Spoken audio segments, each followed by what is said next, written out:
Suite à la vidéo qui concernait donc le karyotype. Le karyotype donc d'une cellule somatique. Je vous rappelle que soma, ça veut dire corps. Voilà, donc c'est la quasi-totalité des cellules du corps.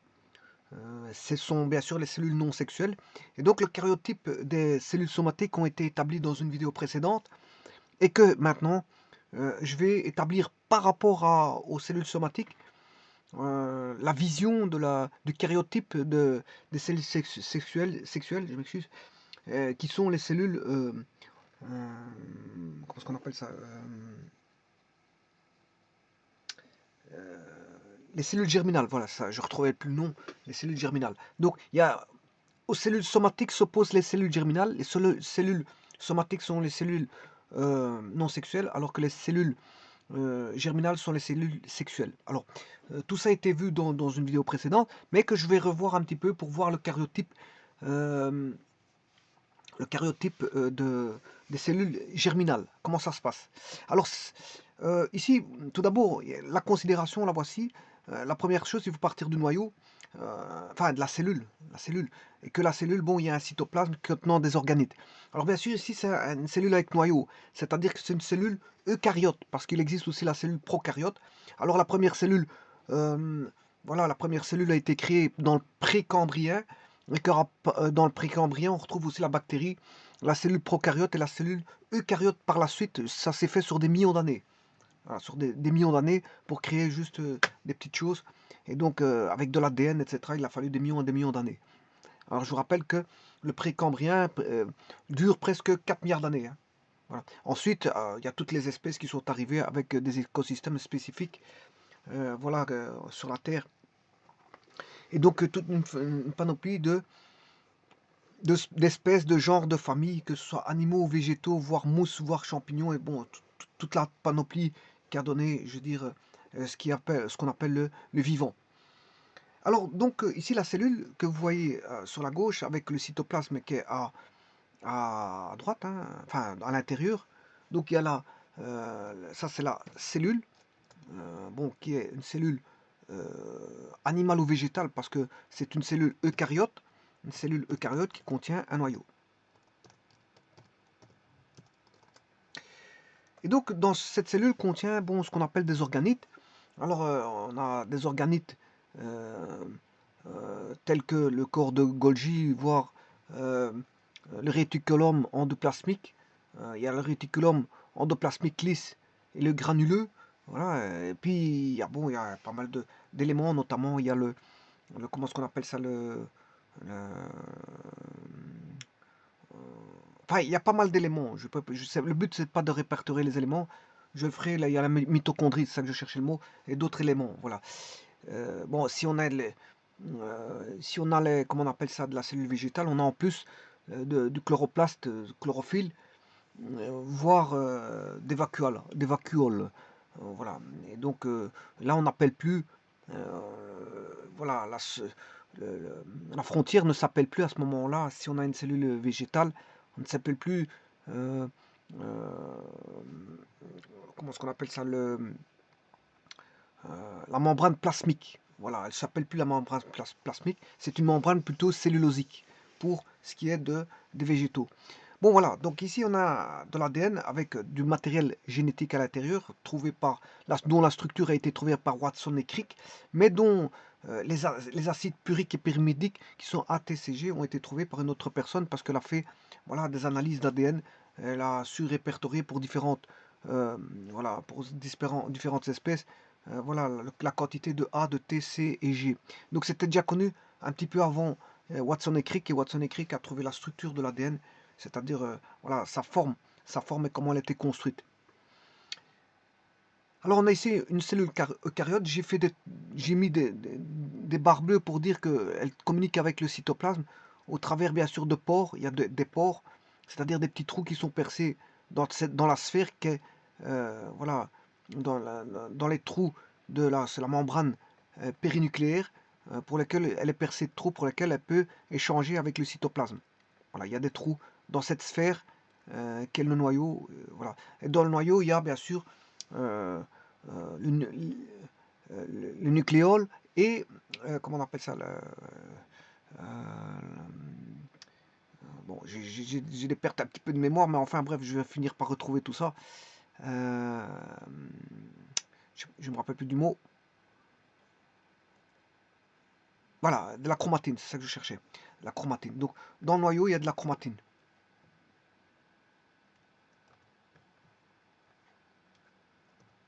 Voilà, dans le noyau. Donc, le noyau est constitué bien. Il y a le nucléole, de la chromatine. Donc, fatalement, du matériel génétique qui est constitué d'ADN. Donc, d'acide désoxyribonucléique. Donc là, on a le bagage génétique sous forme chimique. Et donc, bien sûr, vous aurez compris qu'il comprend de la chromatine. Voilà, c'est de la chromatine qui est présente à l'intérieur. Et que les chromosomes sont constitués de fibres de chromatine. Voilà, donc on a la chromatine dans le noyau et que les chromosomes sont formés de fibres de chromatine. Donc les chromosomes sont formés. Bon, ici on a une chromatide simple. Voilà, j'ai dessiné avec le matériel génétique à l'intérieur, voilà, qui est l'ADN à l'intérieur, bien sûr, mis sous forme d'une certaine structure d'organisation. Voilà. Et donc, comment elle enveloppe? L'enveloppe, c'est une fibre. On a une fibre de chromatine.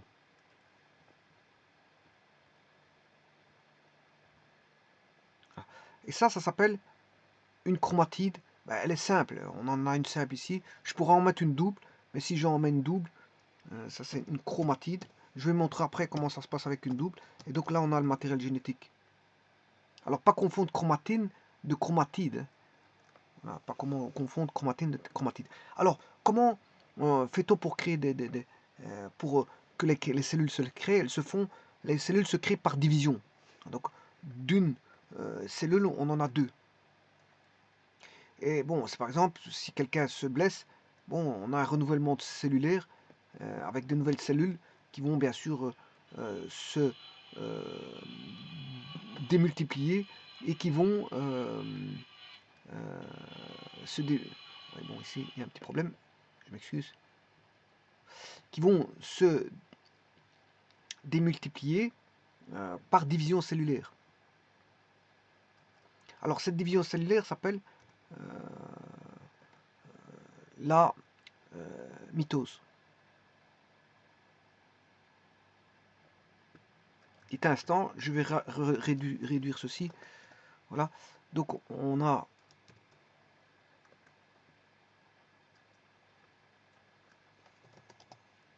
voilà, une cellule par division cellulaire va en donner deux autres. Donc, elle va donner deux autres cellules par division cellulaire qui est la mitose. Voilà, elle va donner cette cellule-ci plus cette cellule-là à partir de ça. Et ça crée un cycle, hein, bien sûr, c'est un cycle cellulaire de, voilà, de création de matériel génétique. Et toutes les cellules du corps possèdent ce matériel génétique. Bon, quelles que soient les cellules de tout le corps, c'est constitué d'ADN. On trouve ça dans le corps. Et bien sûr que la mitose comprend, le cycle de la mitose comprend la prophase, métaphase, anaphase, télophase et permet de dédoubler les cellules et de les créer. Par exemple, si on se blesse, ben, on a des cellules qui sont créées pour pouvoir, on va dire, fermer la plaie. Si elle n'est pas trop ouverte, bien sûr, hein, si elle n'est pas trop ouverte, je veux dire, la plaie va se fermer par justement, en quelques heures, euh, de quelques minutes à quelques heures, la création d'un dédoublement cellulaire qui va, voilà, une division cellulaire par mitose, qui va faire en sorte qu'on a un renouvellement cellulaire. Et donc on aura une réparation, si vous voulez, cellulaire, une autoréparation. Maintenant, une peau qui vieillit est aussi une réparation cellulaire parce qu'elle laisse tomber les anciennes peaux qui sont vieilles pour laisser la place à de nouvelles cellules qui vont bien sûr croître, se développer et atteindre leur maturité. Parce qu'une cellule, qu'est-ce qu'elle fait? Ben, une cellule, elle naît. Voilà, ici, elle est née parce que par division cellulaire, elle croît et puis elle finit par mourir. Ça, c'est comme tout cycle évident que l'on retrouve sur Terre, l'apparition, voilà, la vie, puis la disparition.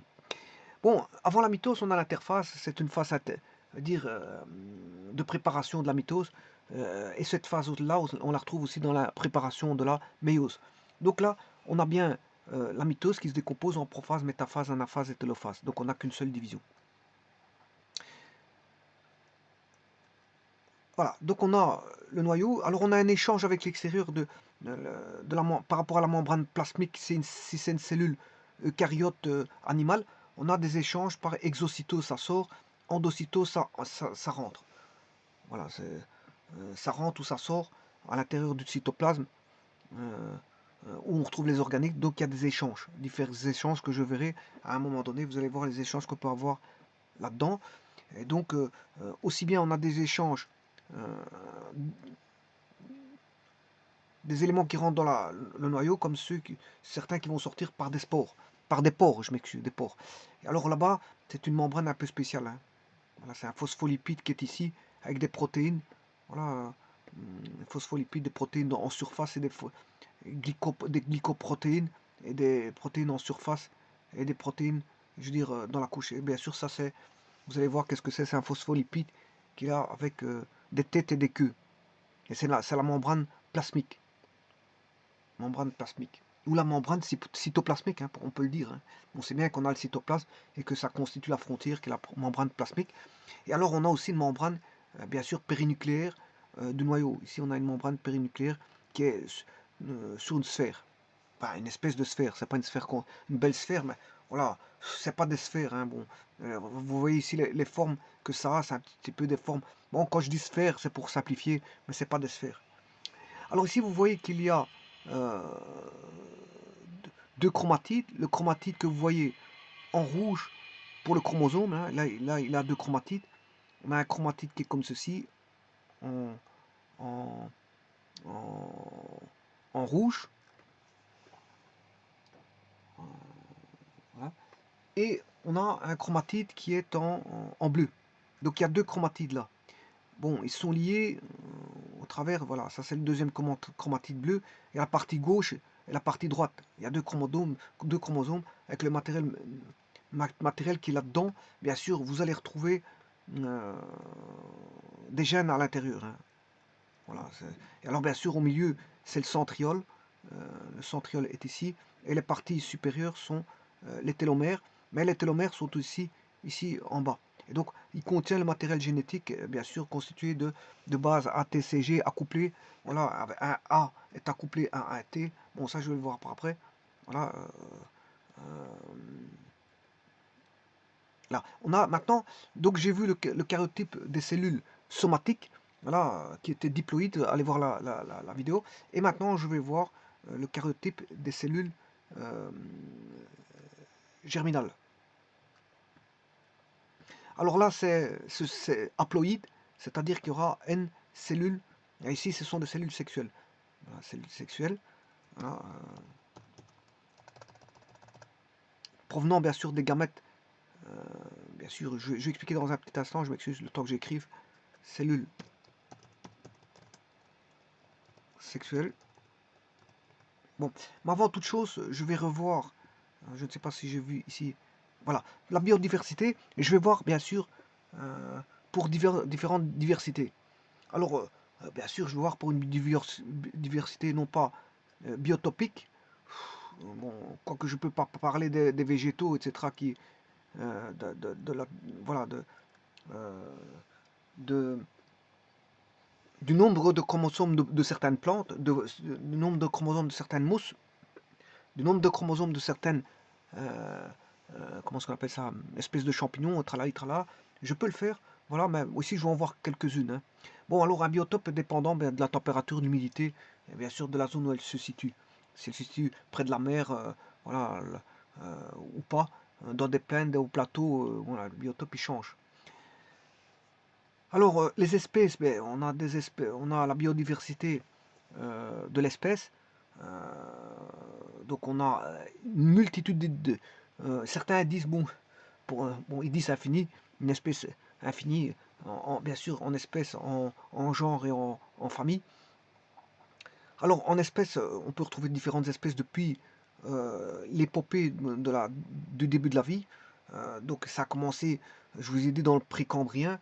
Et puis, bon, tout s'est passé dans le phanérozoïque qui va du primaire au quaternaire. Voilà, du primaire au quaternaire.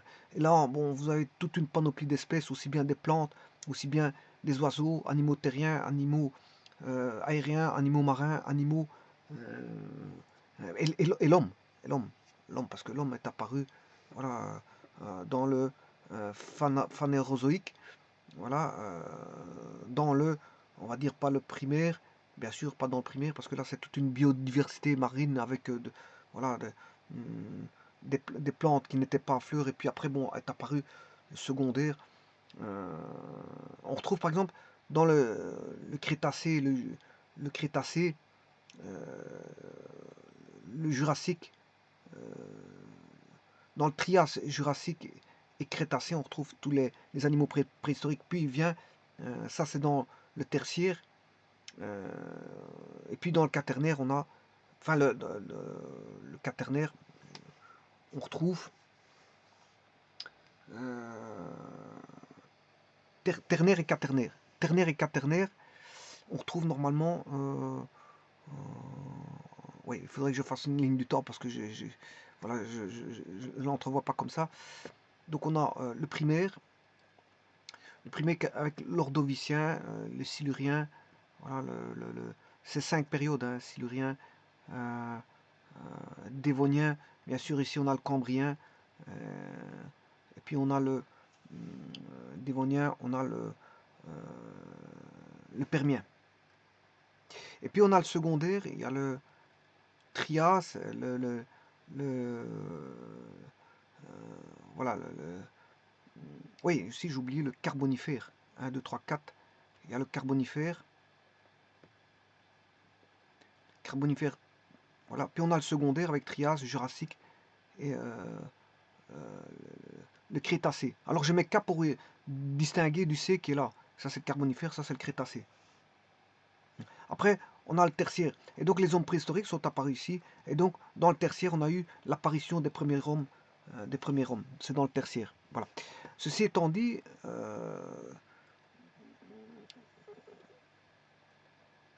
bon, les hommes, bien sûr, on a retrouvé, bien sûr, lui, il y a Lucie, il y a l'homme de Néandertal, il y a le, voilà, il y a le, voilà, euh,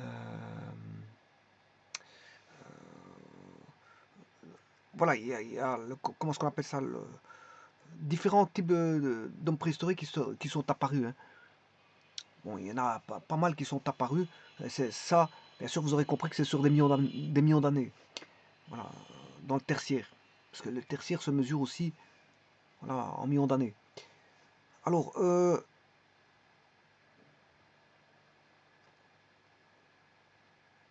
alors, les mesures, là, comment ça va se passer? Je vais regarder certaines espèces, là, que ce soit animales ou végétales, peu importe, je prends différentes espèces, et regarder leurs cellules non pas somatiques, cette fois-ci, mais les cellules euh, germinales. Cellules germinales. Alors, les cellules germinales, bien sûr, sont les cellules haploïdes. Je vais voir dans un instant. Alors, on n'a plus 2 n, mais n. Donc, je vais faire une division par 2.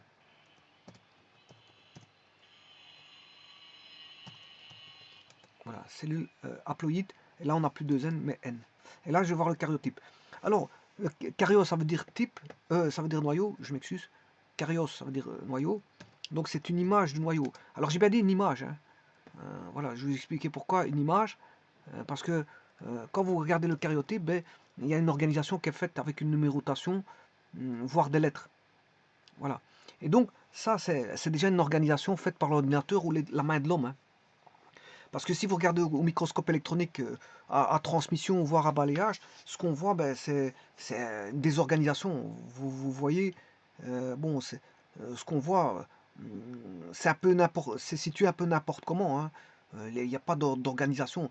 Le karyotype, c'est une organisation que l'être humain se fait pour pouvoir voir plus clair, pour voir voilà, mettre les formes, ceux qui sont homologues, voilà, les chromosomes homologues, pour voir les formes, pour faire une numérotation, voilà, dire que c'est tel chromosome, le 1, le 2, le 3, le 4, le 5, le 6, etc. C'est l'homme qui en fait toute une... Voilà, pour faire son étude, il en fait tout un... Voilà, une espèce de...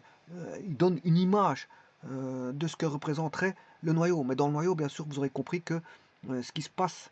D'ailleurs, je vais le montrer dans un petit instant. Supposons que vous voyez ceci dans le...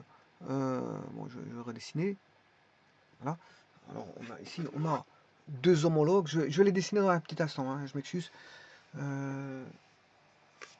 Voilà.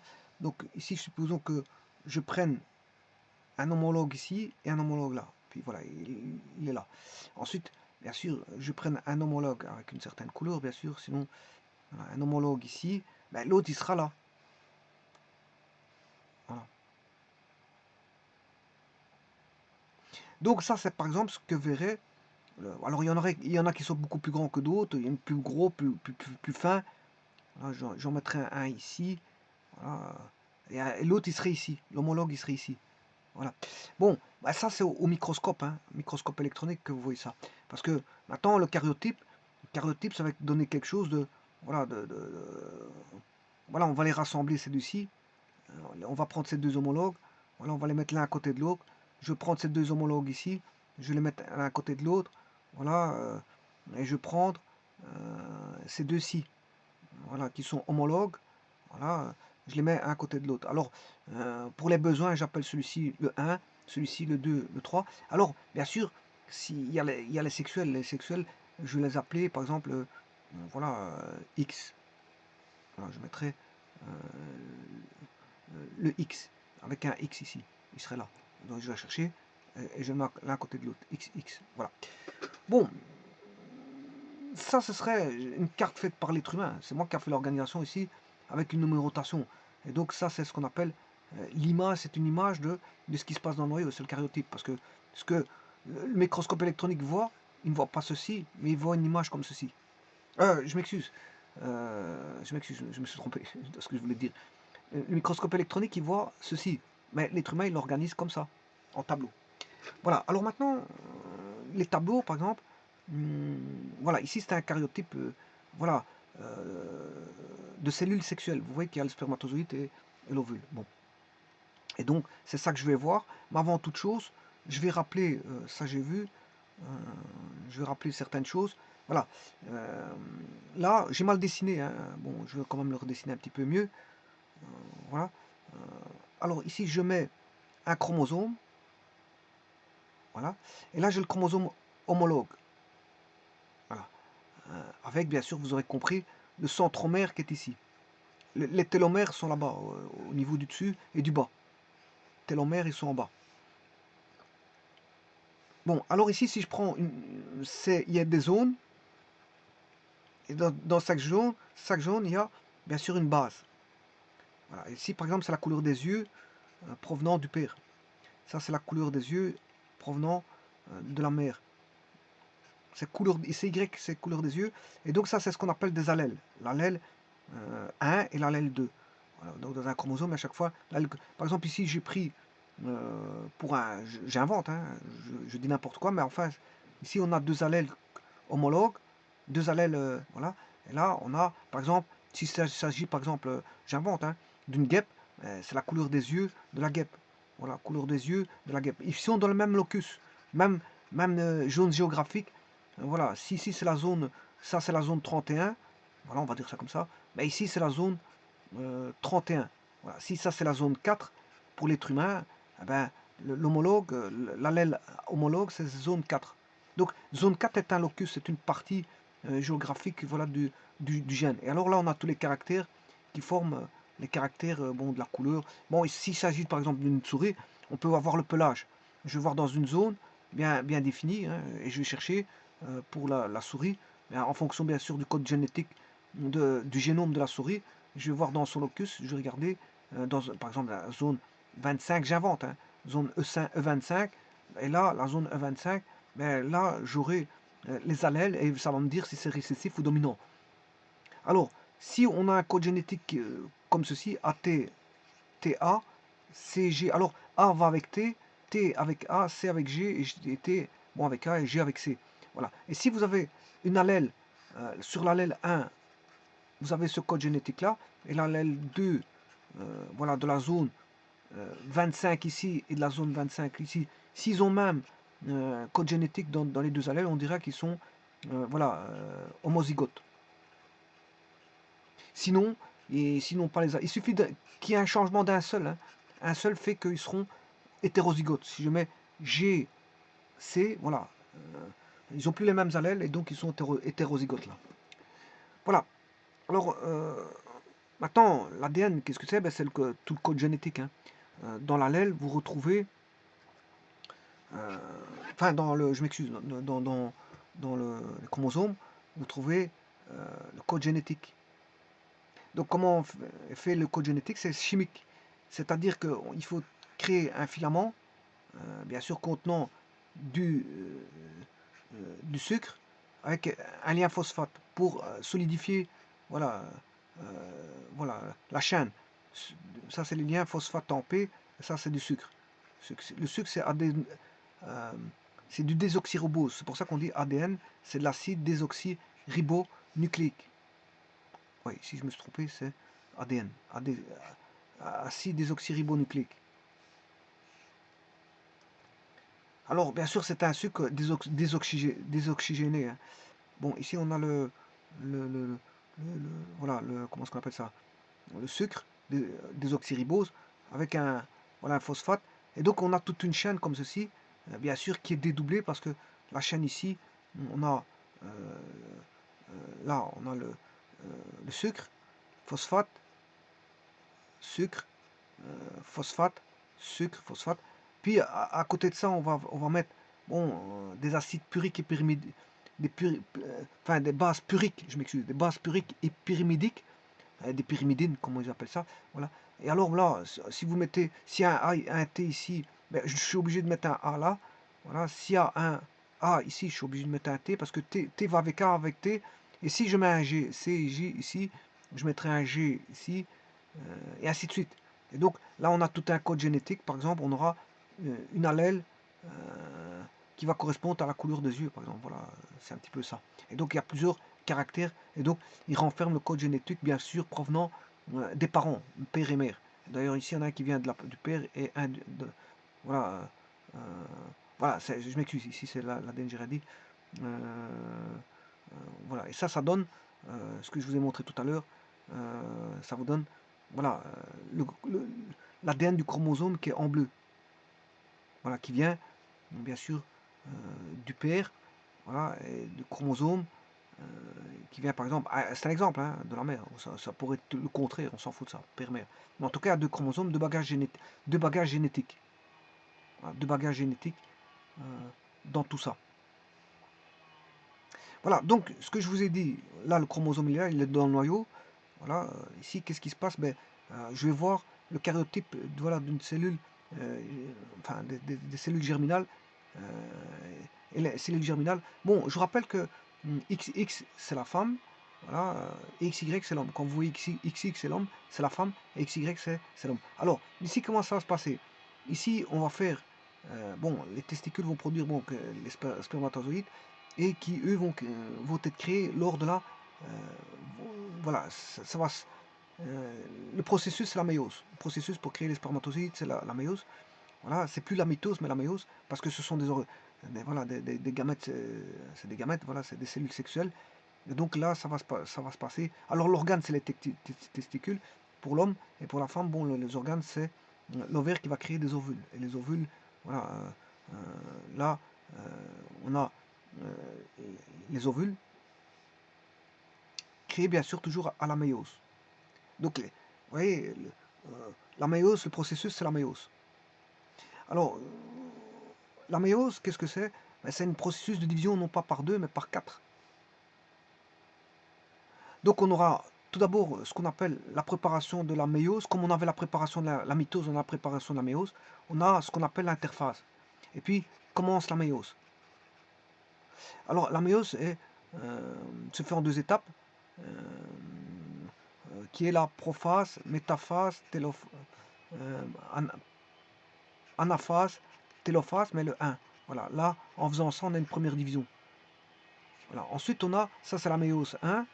Bah, ils appellent ça, je sais plus, équation réductionnelle, équation, voilà, il y a des noms à ça. Bon, enfin, bref, c'est pas le but ici de savoir ça. Puis encore une seconde étape, voilà, en méiose 2, on a après pémat aussi, après prophase, métaphase, anaphase et télophase, voilà, et ça c'est la méiose 2. Voilà, et puis le cycle peut recommencer. Et là, bon, on a, voilà, enfin ici il y a une division en 2, voilà, et puis en 4.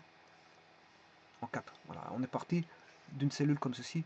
On a d'abord une division en 2, puis de 2, on passe à une division en 4.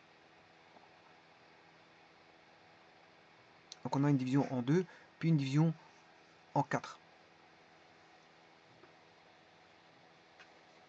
Voilà, et donc ça va créer bien sûr les organes, enfin les organes sexuels vont créer ceci. Bon, pour l'homme et la femme, soit les ovules, ou soit les gamètes. Alors on a donc on a ce qu'on appelle la division réductionnelle, et bien sûr pour avoir deux cellules. Et là c'est la division réductionnelle, et puis c'est la division équationnelle pour avoir 4 cellules. Bon, mais ça c'est la méiose. Bon, alors ceci étant dit, je peux maintenant créer bon, le karyotype des cellules sexuelles, des cellules germinales, à partir bien sûr de certaines espèces. Voilà, je vais faire l'image. Attention que ça va être l'image. Hein. C'est pas ce qu'on voit au microscope, parce que le microscope, je vous dis que tout est désorganisé, comme je vous l'ai montré tout à l'heure. Donc ici, je vais créer le karyotype, voilà, l'image. Voilà, alors pour ça, je vais reprendre un tableau. Voilà, ça c'est ce qu'on a là, c'est les chromosomes, voilà, à 2N.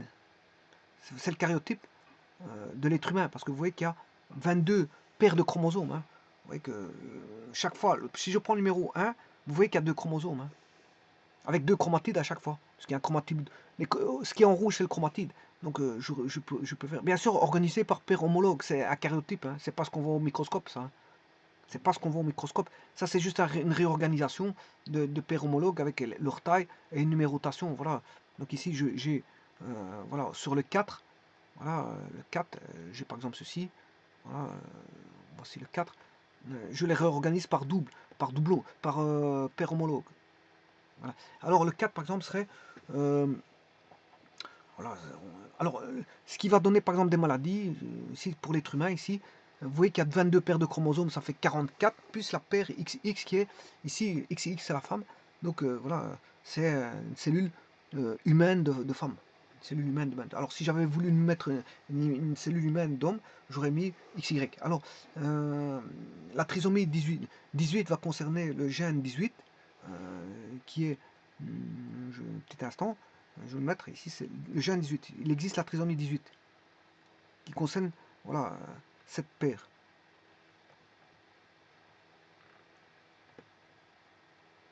Bon, on a toujours le centromère, hein. Bon, il n'a pas disparu. Le centromère, il est toujours là, c'est parce que je ne l'ai pas dessiné. Alors, si je devais dessiner le centromère, ben, le centromère, je le mets là où ça se touche. Il n'est pas au centre. Hein. C'est pas comme, voilà, quand on dit centromère, oui, on entend le mot centre, mais il n'est pas tout à fait au centre. Hein. Ça n'a rien à voir avec un vrai centre. C'est pas un calcul qui se fait au milieu, ça n'a rien à voir.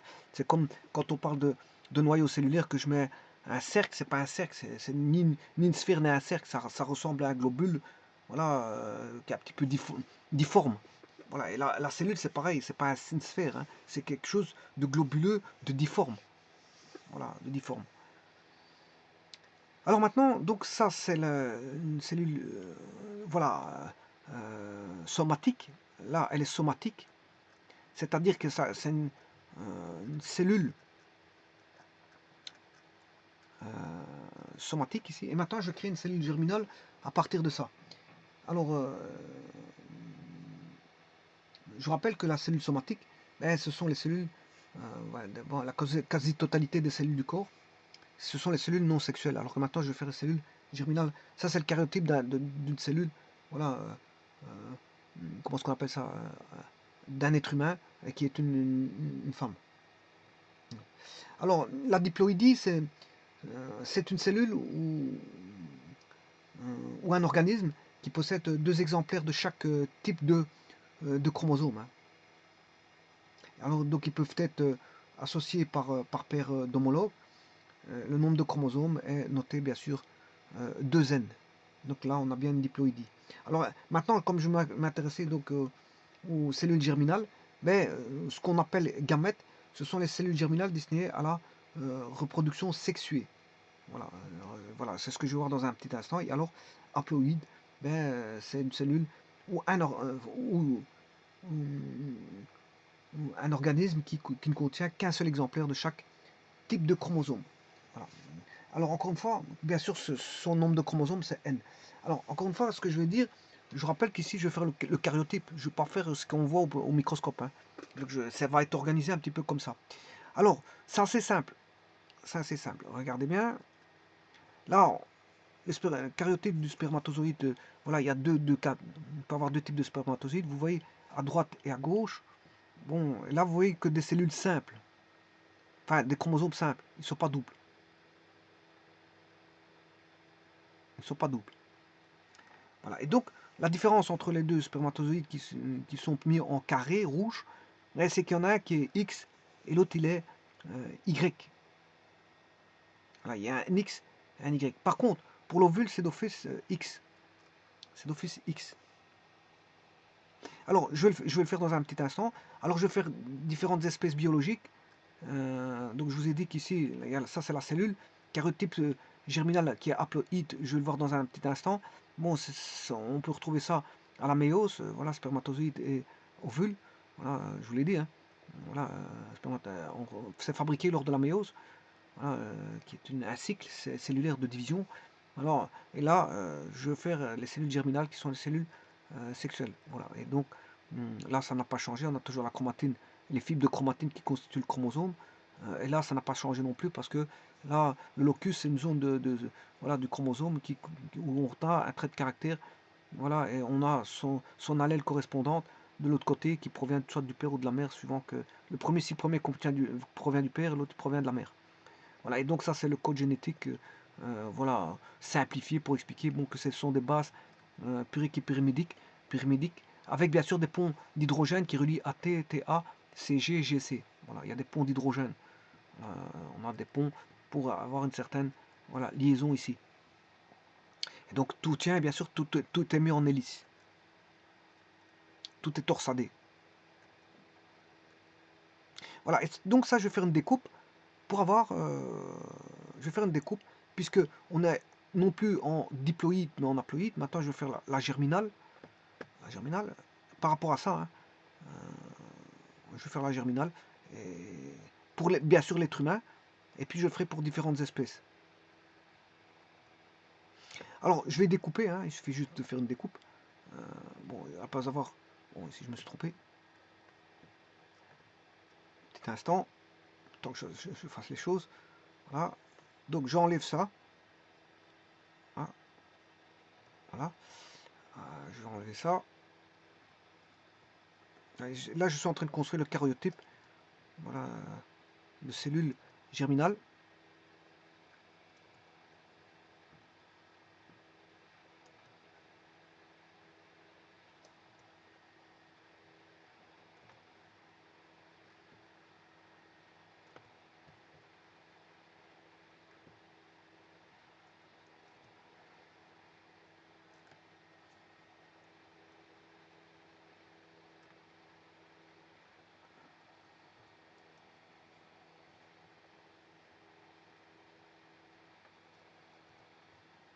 Et bien sûr, ici, soit je mets X ou Y.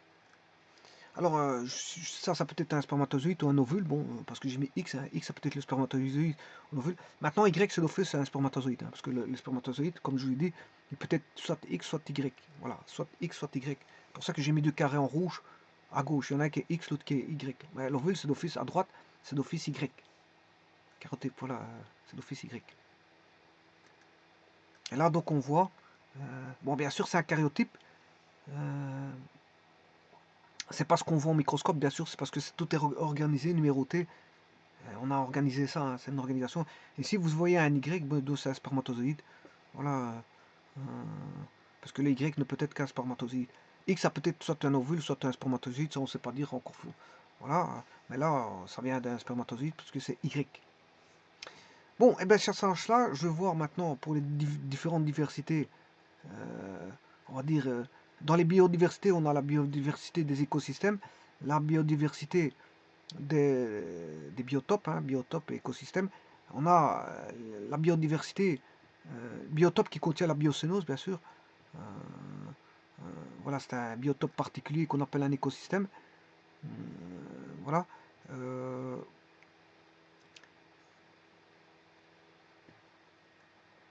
voilà, ici je vais voir la génétique des espèces, de certaines, quelques espèces. Je vais prendre quelques espèces et je vais calculer, voilà, sachant que l'insecte qui est la drosophile, ben, possède euh, 8 paires de chromosomes. Alors les caryotypes, euh, les, les caryotypes des cellules somatiques ont été faites dans une vidéo, le 8, 10, 14, 16, tout ça j'ai expliqué dans une vidéo avec des exemples. Hein. Allez voir la vidéo. De toute façon, je ferai un lien vers cette vidéo aussi. Voilà. Et donc, là, il suffit de diviser par 2. Hein. Là, on aura 4. 10, on aura 5. 14, on aura 7. 16, on aura 8. 24, on aura 12. Voilà. 32, on aura 16. La tomate, on aura 18. Ouais. Et donc, il suffit de faire une division par 2.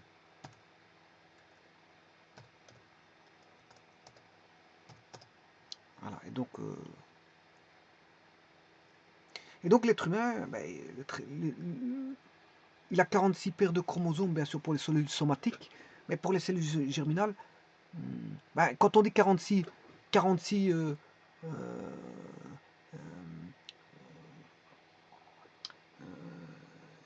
46 cellules somatiques, 46 cellules somatiques, ça veut dire qu'il a 23 paires de chromosomes, 23 paires de chromosomes. Voilà, 23 paires de chromosomes. Bon, et là, ils sont simples. Hein. Les 23 chromosomes, ils sont simples. Bon, ne pas tout confondre. Ici, ils sont simples, ils ne sont pas doubles. Hein. Allez voir le karyotype sur les cellules somatiques, là-bas, ils sont doubles. Mais ici, ils sont simples. Pas confondre les deux. Et donc, le chimpanzé, il a 24 au niveau voilà, des cellules, des gamètes. Hein. En fait, quelque part, ça, c'est les gamètes. Hein. Donc, il a 4 gamètes, 5 gamètes ici pour l'herbacée arbustive qui est le pivoine. Le poids, je rappelle que le poids, bon, c'est rempli de protéines hein, et de fibres. C'est bon pour la santé, le petit pois. Voilà, donc ici, on a 7 gamètes, l'oignon 8 gamètes, la grenouille 12 gamètes, la poule 16 gamètes, la tomate 18 gamètes, le chat 19 gamètes, le colza 19 gamètes, euh, l'homme 23 gamètes, chimpanzé 24 gamètes, le tabac il y a 24 gamètes, c'est un petit peu comme voilà, le chimpanzé. Bon, et là on a le cheval 32 gamètes et le chien bien sûr euh, qui fait 39 gamètes.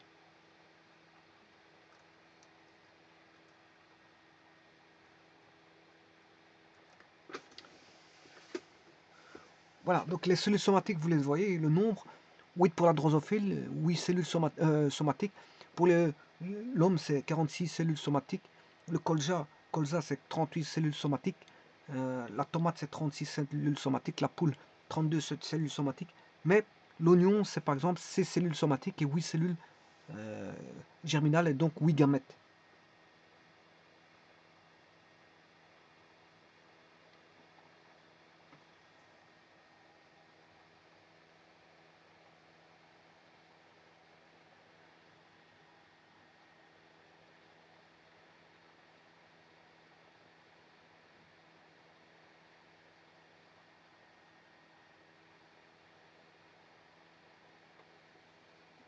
Alors, qu'en est-il des champignons et des mousses? Je n'ai pas pris d'exemple. Hein.